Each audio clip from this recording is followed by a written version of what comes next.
Hello, welcome to another edition of What the Papers Are Saying. So glad you've made time to join us. My name is Vivian Kai Lokko. I'll be with Selorm Adonoo as well as Samuel Attah-Mensah. In a few minutes, we'll tell you the big stories for the week. Do stay with us.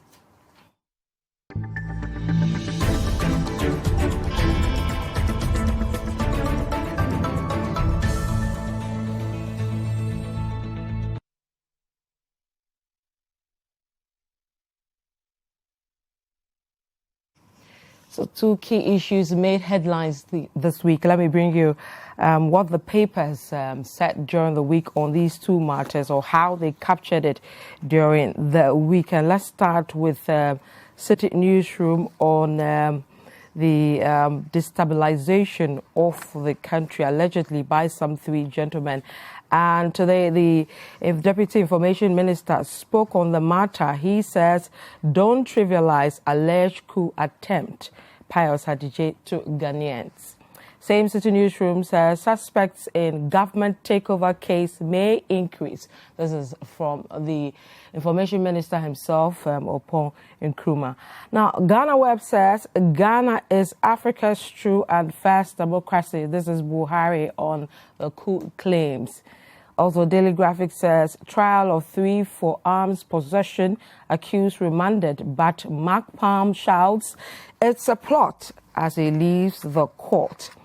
Ghanaian Times says 3 plotters appear in court, slapped with 5 charges, refused bail. This is from the Ghanaian Times on that matter. Still on that, let's go to the Daily Guide, and it says Alajo bomb dog caged. Video shows suspect packing explosives. This is how the Daily Guide captured it. It also captured it again this week, and it went this way. Alaji bomb doctor fights NDC NPP on Facebook. Citi Newsroom captured it again, and it says current charges against instability plotters may change. This is from the Deputy Attorney General, Mr. Benka. Now, the Chronicle says 3 captured for plotting coup. Military equipment seized, suspects in custody. Let's see how the Daily Statesman captured this story. It says Alajo bomb makers targeted Ministry of Defense. That's from the Daily Statesman on your screen right now. Let's go to the Finder. And the Finder says 3 caged 2 weeks over arms possession and alleged destabilization plot. Charges to be amended at Supreme Court. Now, the New Publisher says coup makers caged face 5 charges. This is from the New Publisher. And let's go to 2 others, and then we move to our second story. So the Herald also captured that story. It says, government's kitchen knife coup d'etat claim collapses. Soldiers absent, civilian suspects charged with weapon possession as security experts laugh. And finally, to ABC, which had an editorial on this story. And editorial was titled, Instability, Let's Alleviate the Discourse Beyond Pettiness. This is from the editorial of ABC newspaper. So this is how the papers captured this story, which broke on Friday. And then just 2 days ago, another story came out to do with the law school examinations, and I think Citi Newsroom captured it the most. The first we reported was mass failure hits Ghana School of Law entrance exams again. This has been happening over and over again. We're seeing it again this month and this year. Citi Newsroom again says Inusa Fuseni demands sweeping reforms to reduce mass failures at Ghana School of Law. Citi Newsroom again, and this is now from Kofi Abochi, who says School of Law exam failures not due to lack of space. And Citi Newsroom again, Penka defends integrity of School of Law entrance exam results. And the final one, which moves away from the law school exams, is on the vice president who went to Fadama, I think, last week or so, and he spoke on the fact that there will be some social amenities that will be put at that place. So this is how Citi Newsroom captured it. Bawumia promises new police station, other social amenities for old Fadama. That's the third story. So these are the big stories we've seen this week coming from the newspapers online as well. So let me introduce again my two great gentlemen again for today. And Attah-Mensah is with Citi FM and Citi TV, and Selorm Adonoo is head of features and articles at Citi FM and Citi TV. Gentlemen, welcome to What the Papers Are Saying. Thank you. Thank you. Hey, you guys have written a lot of things on your papers. Why? What is this? No, there's nothing. Let's start with this instability thing. And what do you guys think about it? But let me start with you, Samen. So should we be worried about this story that we've seen? It started on Friday. It came into mainstream media on Monday. Almost everybody captured that story of three men allegedly plotting a secret activity targeted at the Jubilee House and the presidency, to be specific, and all that. But should we be worried? Wachi Jan believes this is nothing. These people are not even capable of doing anything. So we should just, throw it as one of those things. So as you believe this is just something we should sweep under the carpet, or we must take it seriously? Thank you very much, Vivian. So you just made reference to Major Wachi Jan and his comments. I don't know what he knows. So he's an ex-soldier, and from where he stands, he believes that it's nothing to write home about. Yeah. So I'll give that to him. And again, issues to do with destabilization of of this nature, regardless of how you look at it, I don't see why anybody would advise you to disregard it. Maybe the arena of the discourse mostly has been social media, and the tone of interaction for social media is not one that you generally will consider very seriously. And I'm talking about general interactions, because social media really is a place where you have more social interactions, but it's taking on a new role of information dissemination, such that news actually breaks on social media. That's right. And so we have now married the social media culture with what originally would have been a traditional media information exchange. So yes, a threat of coup d'etat or a threat of destabilization of the presidency. And so it happens on social media, and people approach it with the same social interactive mode. And so people say what they think must be the issue. And I think that's fair.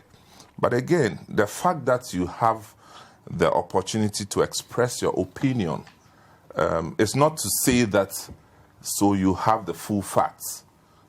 Information processing in stages on social media mostly gives an impression of finality or judgment. And that's where we all are found wanting.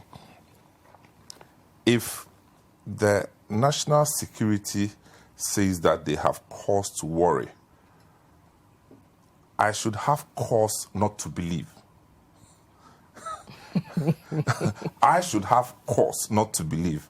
But to sit in my house and then say that, well, I just don't believe what you are saying, I don't know whether it makes sense.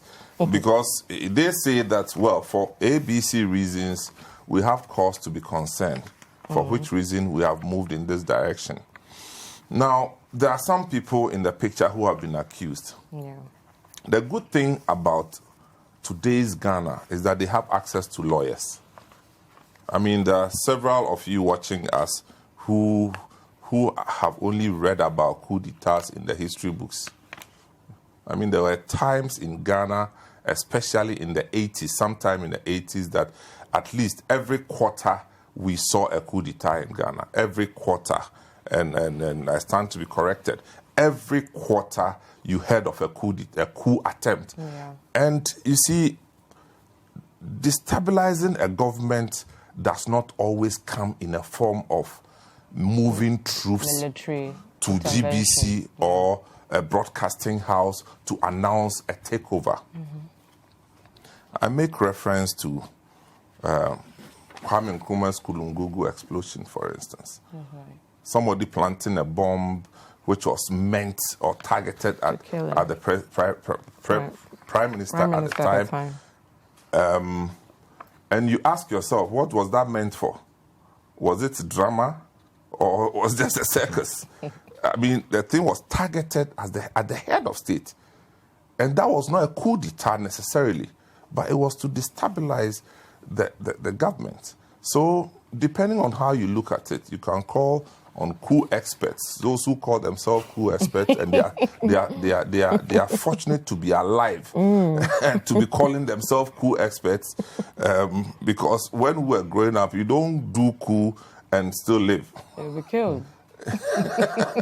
You don't survive it or you are killed. You are killed. You know, and today people are walking around freely, calling themselves coup experts, happily, because they succeeded, they killed other people innocently, and today they are jumping from radio station to radio station, referring to themselves as coup experts. But in this case, the attempt, according to national security, is something that could lead to destabilizing the government. So what do? They investigate. I don't think there's anything wrong with that. Right. Selorm. Yes, So I mean... we should be worried. We should take it seriously. I mean, if I can quote quickly what Boachijan said. He said, I'm quoting from what he said, any serious person making a coup will not go and contact military personnel, asking them to supply you weapons. They will report you and you'll be in trouble. You have to be in charge of the resources that you as a group have for use for the coup before you can qualify such as a move as coup making. If government is confident in the formation it has put out, then it should proceed to court with the evidence within 24 hours for the facts to come out and we'll analyze. At the moment, in the absence of any data, I will invite Ghanaians to suspend their judgment and that this claim by government, it's not true. Government has cooked up this story with the hope that people's attention will be removed from the current difficulties in the country. I think it's very irresponsible on his part to say a thing like that. Very, very irresponsible for a man who has attempted and failed to be an MP. A man who was part of the June 79 coup d'etat. They succeeded after they arranged military officers and shot them one by one. And he is happy to be alive, and this is how he treats his own country. So I am saying that I don't have pity for such people because he got away with it. To advise the citizenry to disregard national security operation, I think it's irresponsible. Okay. I mean, very straight to the point, comments there by Samens. I think any suggestion or information or suspicion by any group of persons about a thing like subversion or attempts to destabilize a country must be taken very seriously. And it was a bit shocking, the cynicism that a lot of people, view this thing with, especially on social media. Again, because it's social media, I mean, you can pardon how people relate to some of those things, mainly making fun of them, etc. But moving on from social media, I thought people should have attached a bit more seriousness to the whole issue about people's attempt to destabilize a country, especially as government or the security agencies or government have been able to show some amount or evidence of of weapons. Yeah. Of course, I'm aware of the fact that the lawyer for the 3 persons in custody now has doubted that and claimed that, they were planted there. They were planted. That is yet to be seen. And that is part of the case for the prosecution to prove. And I'm waiting with bated breath to see how they will go about that. So, yes, any attempt by anybody to destabilize the country is a serious matter. A lot of people, a lot of us have not really seen the effect of coup d'etats or what it means for a country to be destabilized before. We've only read about them, we've only heard stories about them, we've only watched them on TV. But I don't want to live in a country where there's a threat of instability. A certain element of destabilization. When we talk about destabilization, coup is a subset, if you like, of destabilization. We can have a coup, we can have terrorist attacks, which may be external or internal. We can have revolutions, etc. So anything to destabilize or to undermine the authority of the state, to make the state look powerless and unable to protect itself and its citizenry, can be deemed as an attempt to destabilize the country. So that is certainly wrong. But my concern really, and why I look at what people say on social media with a lot of pain, yet I tend to understand them somewhat, is that apart from the first statement that government put out, when I saw the statement, I was a bit alarmed. I think government has been, or the security agencies, if you like, have not been able to answer some of the questions that people have had.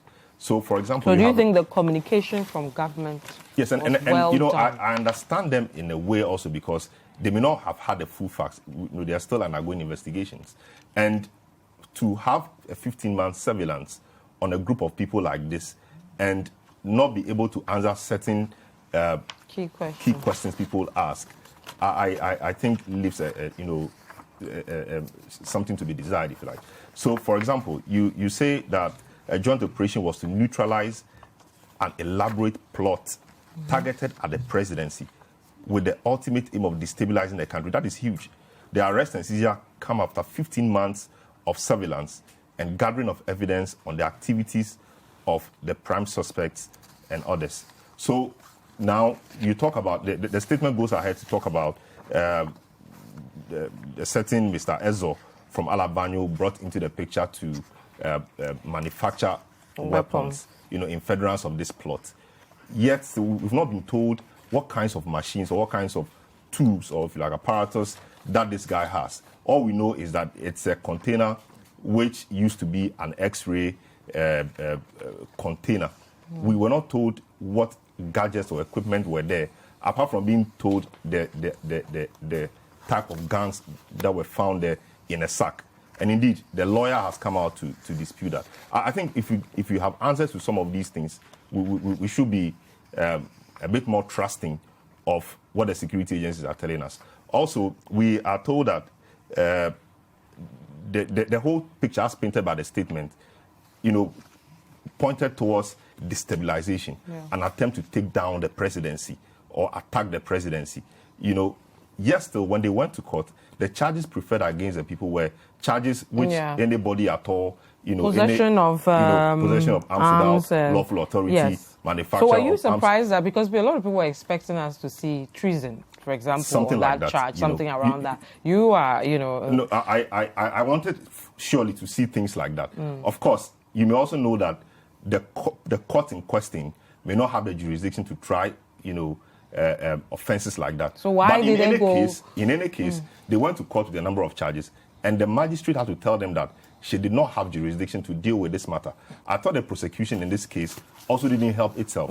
Because a lot of these things, you require due diligence, you require a certain level of being detailed and paying a lot more attention to it, because this is a very sensitive matter, and you don't want to leave your tracks uncovered. So that's why they enforce people's, thoughts. That's what I'm saying. Though I find the comments thing on Facebook or social media, generally cynical, if you look at how the whole matter has been communicated, you can maybe cut them some slack.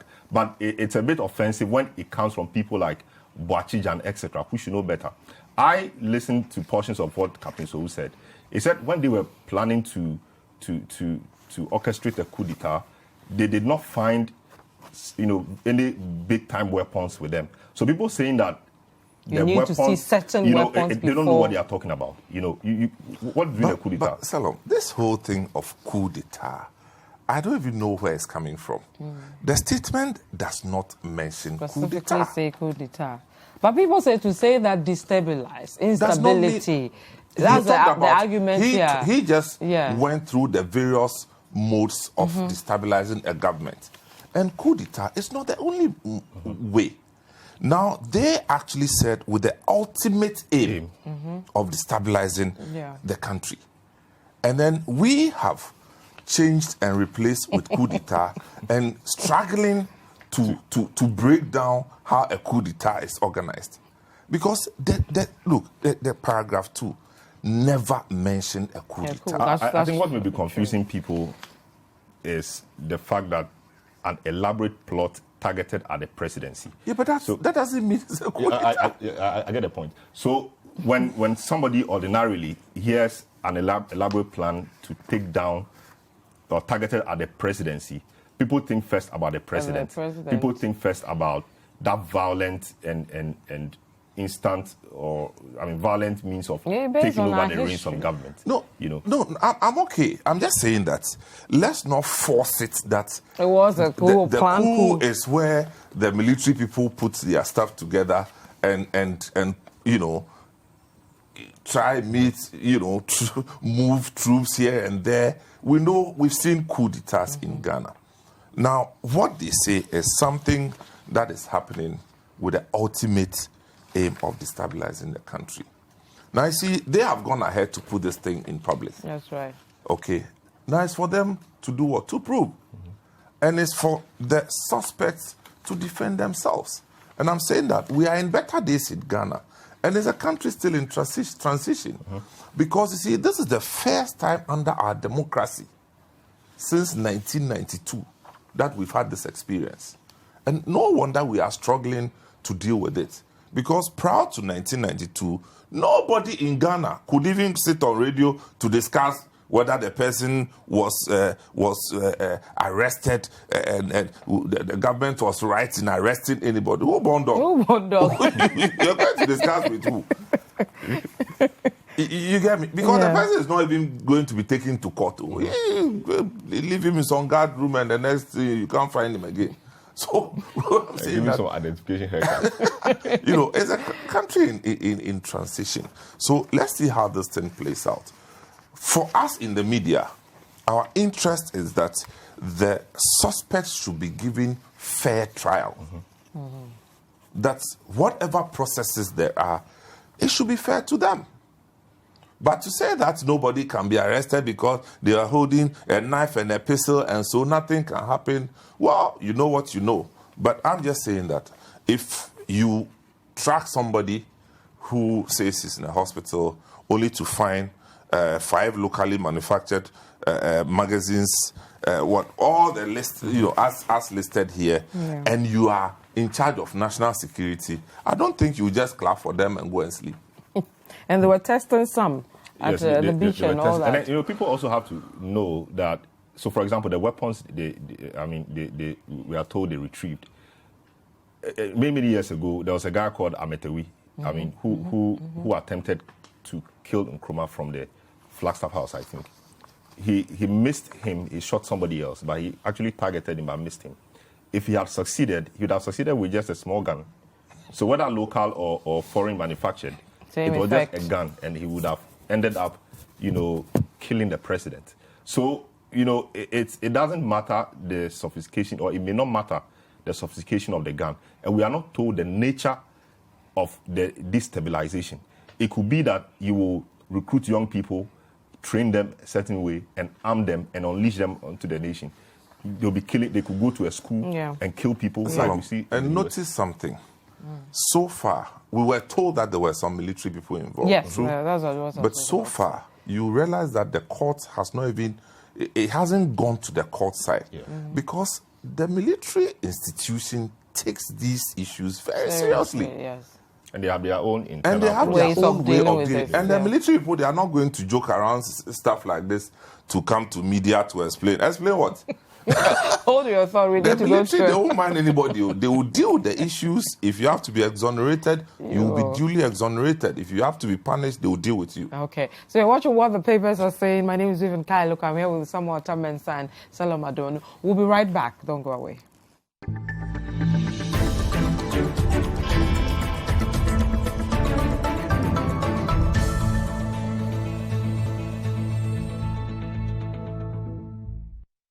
Welcome back to What the Papers Are Saying. My name is Vivian Kai Lokko. I'm here with Attah-Mensah and Selorm Adonoo. We're talking about the this story started on Friday. Reports about 3 gentlemen who had been picked up in a secret plot to destabilize the country. We're wrapping up on this subject. So Buhari has spoken, released it. There was a statement around him speaking on this issue, I think 2 days ago. But in the eye of the international community, with what has come up, what is the implication for us? Well, I think it's a sad turn of events. The international community views Ghana as a beacon of hope and democracy.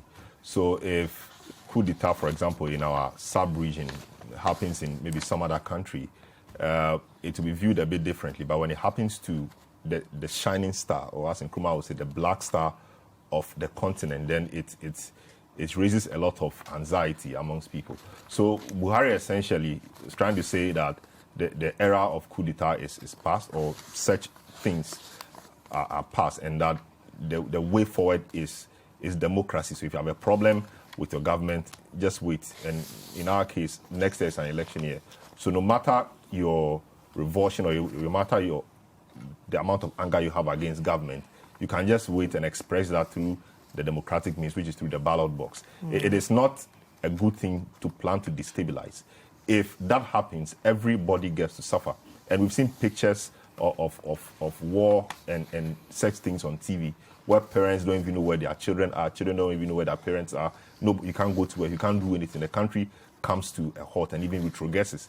We don't want that. Ghana is trying to make progress, or Ghana has been making progress since we adopted the 4th Republican Constitution. I don't think anybody will want to see the country retrogress. It also saddens me because when investors, we were talking about foreign direct investment, etc. When investors elsewhere hear about things of this nature happening to Ghana, which is supposed to be the hope of the continent in that sense, I think it doesn't send good signals. So, for example, maybe if I'm an investor and I was planning to come to Ghana to do something maybe this week, and somewhere, over the weekend, I hear this, I will certainly put my plans on ice, and that doesn't inure to the benefit of the country. So we all have a part to play in this to ensure that anybody planning anything in the shape or form of trying to destabilize our country, these people are fished out and then dealt with. Okay. It is so important. Okay. We'll move to the next topic in a bit. So your dad, right? Oh, no, I mean, it's still on the Buhari thing. I find it very interesting. The old man is advising. He advises a lot of the time. I mean, you advise us on corruption sometimes. I mean, just casting my mind back many years ago it's also an expert. I think it was, I just happened to be in Nigeria in '83 when he staged his coup. Yeah. I was a student then, so yeah, and he was such a gentleman who was involved in the coup to throw out Shehu Shagari. And Shagari was a nice man, always in his very well kept bubu and his long hat. And then comes another northern person who took over with his lieutenant Tunde Idiagbo. I mean, on record to be the wickedest man Nigeria has ever seen. I mean, and they had their days in Nigeria, So with his experience, he's thinking, look, it shouldn't happen at this time. We did it when we were young, but now we are old, we should get past it. This is old, but hey, this is not a coup d'etat. It's something that could lead to destabilizing the government. So we still maintain that it's not a coup d'etat. Okay. And you see, you talked about investors. there are embassies and foreign missions here who are observing. And they have military attaches here who also are in constant touch with the intelligence system. So, yes, we may say what we may say, but they know what the truth is. What is happening? Right. So you can join us. You can send us a message via WhatsApp or on Facebook or Twitter, and I'll try and read as many as possible. But let me pick a few you've sent. Corey Shinobi says, thank you, Samens. Irresponsible is the word. Alex Mensah says, we need to be circumspect with who we allow in our media to discuss some of these sensitive issues, such as the coup d'etat, the local stations especially. This one says, insightful conversations, very deep. I'm enjoying the analysis. Great work, Citi. This is from Sarah Joajiman in Oti region. Nenazu says, and as much as we don't have to trivialize the issue, I think our security personnel should be speaking on the issue themselves and not a political appointee. That's, he says, Kojo Opo Nkua. And then let me take another one. This is from K in Accra. It says, Vivian, when politicians fail to prosecute their own who have made treason statements, they want us to trust that they have been tracking whosoever for 50 months and have stopped them from destabilizing government. Please, they should give us a break. This is from K in Accra. Okay, let's move to the next subject to do with the law school becoming difficult by the second to enter that school. So let's start with just 2 days ago, news about having just about 128 out of the 1,500. 1,822. 1,800, less than 10% pass the exam. And this is very, sad. It's not that it's new to us. We've been seeing the numbers dwindling over the period. But what is going on? Are they being deliberately failed, or they just don't know what they're doing? They're not. They're finding it difficult to pass the exams. Which is which? From where you sit? Well, legal education in Ghana is undergoing maybe a phase. Reforms were introduced about 4 or 5 years ago, and as part of those reforms, the 2-year professional law course, as in classroom work, was reduced to 1 year. That ran for about 3 years or so, and they realized that the outcomes were not what they expected, so they went back to the 2 years. So we have the people currently in the system, undergoing the 2-year program. Okay. But a number of things have happened. Legal education in Ghana is governed by the Act 32, which is the Legal Professions Act, which was passed in 1960. So we have a 1960 law governing legal education in 2019 Ghana. So a lot of things have happened. When that law was passed, University of Ghana was the only university which had a faculty of law. And so the University of Ghana fed the Ghana School of Law, which was to give it a professional feel of legal education. Fast forward many years or many decades after, a number of law faculties from private universities and even public universities have come up. KNUST started in the early 2000s, where they started also 19 of them now. running faculty courses. Yeah. So when KNUST started, the numbers began to rise. Yeah. So it got to a time they realized that, transition from the faculty level, when you finish the faculty, it means you have an LLB, which is a first degree. Transition from the faculty level to the professional course, which is what the Ghana School of Law runs, it was no more automatic, because we now had more people than the number of spaces available at the Ghana School of Law. In addition to that space challenge, the powers that be felt... Not to catch you, but the former dean of the law faculty at Gimpa, Akufo-Addo, he says it's not a space problem. You never address the problem. I was just coming to that.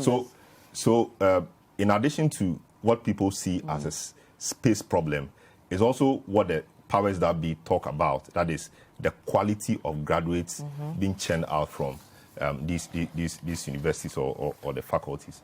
But I think it is a failure of the system, because the Act 32, for example, Section 1 of that, mandates the General Legal Council, that's the GLC, to organize legal education.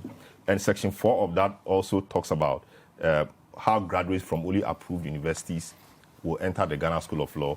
And he goes ahead to talk about how, the universities must be run, not in so many words, but with supervision from the Ghana School of Law, the General Legal Council. Yeah. What has happened over the years is that the National Accreditation Board has gone ahead to accredit many universities to run the faculty program. So you have a lot of universities, producing, LLB graduates, a lot of universities that the General Legal Council feels it cannot vouch for. That is apart from the argument of space. Yeah. The space argument, we can always talk about it. The space argument is such that, you can't always admit everybody. Certainly, there'll be more people applying to a school. You're admitting just 9%. Yes, that's the problem. But from the raw scores presented, when you look at the raw scores, the pass mark is 50. I looked at the raw. 33%. I looked at the raw score. Just 128 people passed, and this is the nature of the exam. So after you finish your 4-year program, you sit the entrance exam, and the entrance exam was not part of the law. It was introduced in 2012 or so, and if you recall, in 2017, Professor Asari went to court to challenge the legality of the entrance exam, and the court, found for him, but said that the General Legal Council should quickly, work on the law to support the entrance exam. So when you finish the entrance exam, that wasn't all. You had to go through, an interview process.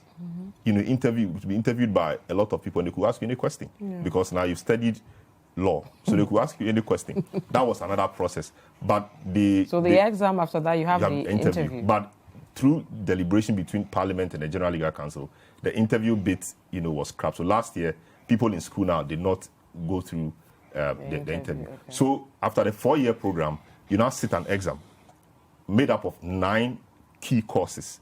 You study a lot of things, but the exam will be based on 9 key courses. And this is the format of it. You have 20 MCQs, which is like 2 per question. 20 MCQs and 2 essay questions. Everything put together will give you 100%. The pass mark to enter the Ghana School of Law is 50. So what we are being told is that these students who wrote this exam, a lot of them, only 7% of them made the 50%. And indeed, when I went to see the raw scores on the board, it was so. And somebody even had 49.5, but couldn't make it. But what was curious to me was that 53 out of the number scored 0, which meant that they didn't write anything. Which meant they couldn't even get one of the MCQs correct, or they couldn't even write an essay, introduction, a line, to the essay. You've been studying law for 4 years. Why you couldn't write an introduction. So that is why people are having issues with the authenticity of the raw scores provided. People think that, and I have no cause to believe them. People think that because the results came and they called for the raw scores, they found a way of generating it. I don't know, and it will be preposterous to suggest so. I don't know. But for 53 out of the number to score 0, I think we need to really look at it. What happens is that because it is difficult it is difficult getting in and it's difficult getting out as well. So you find it difficult in getting in and you find it difficult in getting out too. And I must also point out that it's twofold. What we are seeing now is with people who are yet to enter. Okay. What we saw in February was people who were inside and were trying to get out. Yeah. But a lot of them couldn't. So they've been locked in.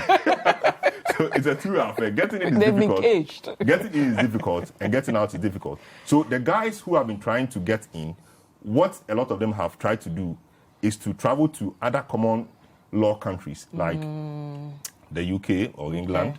Maybe in Gambia. Yeah, Gambia, Rwanda, Nigeria. Okay. When Jamaica. When they do the program in those countries, they get called to the bar in those countries. So they become lawyers in those countries. But of course, that's not where they want to practice. Yeah. So they want to come back to Ghana. So there's a route for those people. You now have to pay £6,000, not dollars, pounds. And then you join the post-call class. You're already a lawyer. You want to practice in Ghana. Okay. So you'll be taught on specific laws about Ghana, constitutional law, general Ghana legal systems, and a few other things. And those people, 50 of them sat the exams, and the results show that only 11 of them passed. These are already lawyers out in other countries. Wow. They have come to Ghana and they want to be called to the bar. And out of 50, only 11 of them passed. So the But problems... aren't people deliberately being filled just so we keep the number, this thing about... Because the Chief Justice said she's not going to sit there and watch this mass production thing happen. Well, mass production, I don't know what she means by mass production, because if you talk about mass production necessarily, it's not bad necessarily. Sorry, be careful. There are standards. Let Samantha answer that question. No, be careful. Yeah. I'm not a lawyer. You are the lawyer, Charlie. She goes squeeze you. I need you to become my lawyer, so please, hang on. No, finish. So there are standards. There are standards. So what is important is that the General Legal Counsel should up its supervisory role over the faculties to be sure that the products which come from there are good enough. Now, I would expect that the General Legal Counsel should analyze the results which have been coming from these faculties. So let's say 5 years down the line, you look at them, you disaggregate them into faculties. So maybe University of Ghana Faculty of Law, X number of students came, GIMPA Faculty of Law, X number of students came, and see the faculties which are not doing well, and see what help you can give them. But there was a committee that was set up to look into that. No, that was when the results in February were not good. So the committee sat to look at what the problems were. These were problems these were people who were already in the system. So the committee came up with a number of things. From last year, one of the reforms was to go back to the 2-year program, because they felt the students did not have enough time, because you would go to school will start, or classes will start at 7 a.m. in the morning, and it will be back to 1 o'clock when we have 1 hour break, and then continues to 6 p.m. So you have a 7 to 9 a.m. class, you have a 9 a.m. to 11, you have 11 to 1 p.m. You take a 1 hour break for lunch, you come back at 2 to 4, and then 4 to 6 every day. Is that what you did? Every day. Is that what you did? Yes. Oh, that's why you're not smiling. Every day like that. So it leaves you with little time to even do other things. When you close at 6, for example, you have to join the cars on the road, in the traffic and everything, just like anybody. By the time you get home, you are tired. And if you live a bit far from the central business district where the school is, you have to wake up early also. Not even talking about the time you need to study. To wake up very early to be able to make it for the 7 a.m. class. So it was a bit of a struggle. So it was great or good that the General Legal Counsel decided to go back to the 2-year program. So with the 2-year program, it's been spread quite nicely. So you have time to do other things. So that is where the issue now is. But I think that the collaboration between the Ghana School of Law, or the General Legal Counsel, and the National Accreditation Board should be stronger, so that supervision of the schools will be cool. There was an instance where somebody talked about one of the schools. They did not even have a library at the time they were about starting the law school. They went to borrow books from a law firm, stocked the library. After the inspection or whatever, they took the books back. I have no way of verifying that. But that was a story somebody told, which tells us how bad the problem could be down there. So what is important is they need to up their supervisory game and ensure that these things don't happen. It is traumatic for students to experience this. Because what you're talking about, and after all that you have failed, that's pathetic. It's not Let's bring in Samantha before we go on a break on his initial comments. I have no clue what legal education looks like, to be honest. And as a friend was making a joke that, Charlie, if the thing is not being, just try and become a commissioner for oaths, or not become a commissioner of oaths or something. A joke that somebody was sharing. But it sounds like an epidemic of some sort, because, this thing seems to be replicating itself in other countries. I saw a news report on a similar situation in Kenya. Where out of the almost 1,600 students, only 300 could make it. Now, for me, whether what the CJ said about trying to manage the numbers is good or bad, I think it's good to try and manage the numbers. It's not another academic course, if you like. It's not another academic course. It's a professional course. It's a professional course. What that suggests to me is that you don't go there until you are certain that this is the profession you want to practice. Yeah. And so it stands to reason that somebody at her level will be concerned to maintain certain sterling qualities in producing lawyers. Mm-hmm. So no problem with that.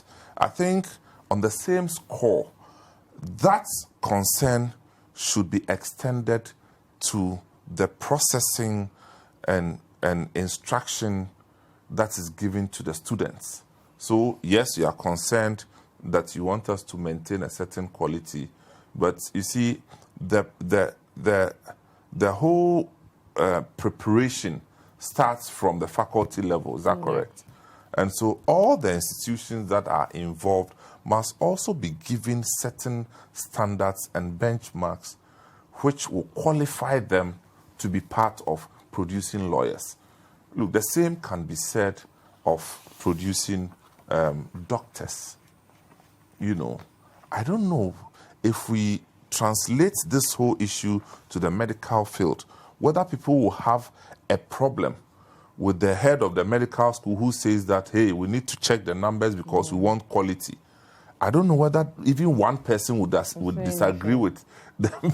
Who doesn't want a quality doctor? Yeah. You know, when we were in secondary school or when we were younger, we used to have issues with doctors who were trained from the Eastern European countries. You know, we used to have issues. There was this perception that, studying medicine in Ghana is better than studying in Eastern European countries. I mean, now we know better. But it's just the concern to maintain certain standards. So the whole preparation from the faculty to the law schools and wherever, we should make sure that people are being fairly treated. Okay. Look, law won't be the first profession to have this experience. Those who are doing ACCA, they will tell you. True. ACCA, you sit in Ghana, you do ACCA, you are more likely to fail than to pass. You write it over and over you and keep over. writing and you pay, and this one too, they are paying. They pay. Yeah. In Ghana, if you have to do receipt, you pay how much? I'm told 2,000. No, 500 cedis for receipt. For a and paper. Then 3,000 for remark. Okay. You know, in Nairobi, you pay 15,000 shillings, which is about 800 cedis, to do a receipt or something like that. And so I think that we should pay more attention to this transition, because I think that we are in a transition with legal education. 2-3 years down the line, we should be able to have a certain equilibrium which will inure to the benefit of our economy. Okay. You're still watching what the papers are saying. My name is Vivian Kai Lokko. I'm here with Attah-Mensah and Selorm. Adonoo. We'll be right back. Don't go away.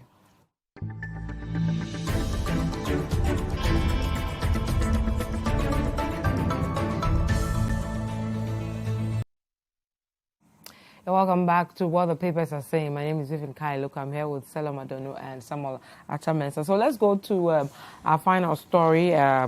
Bawumia promises new police station, other social amenities for old Fadama. Well, he says that while he visited there on Thursday, which was last week, he assured them that they would not be evacuated from the area, contrary to rumors. Now, this is good news for the people there, but there have been reasons why there were calls for them to be removed and all that. But sometimes, do you think this is, a good announcement that they should stay, considering all the issues around this? Of course. I mean, I will say it's a good announcement because the two major parties have demonstrated that they don't have the political will to move anybody from there. So it's a situation that has to be accepted, that this is what we have. The next is, where do we go from here? I mean, there are people there, and the people, they keep increasing. Yeah. So there's no, it's not healthy to turn a blind eye to this community, because they are human beings like everybody else, and they need their share of the social amenities. So I think the earlier the better, and the place should be well kept, for, you know, suitable for human. These social amenities we are promising them, will we be able to give them these things we are promising? Well, I mean, if you go and promise and you are unable to do, that's another problem.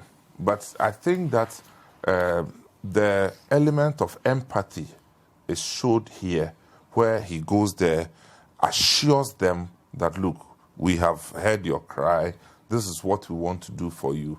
That's different from every day they're going to sleep with their things in some corner, with the fear that while they are asleep, somebody will come and chase them out of the place.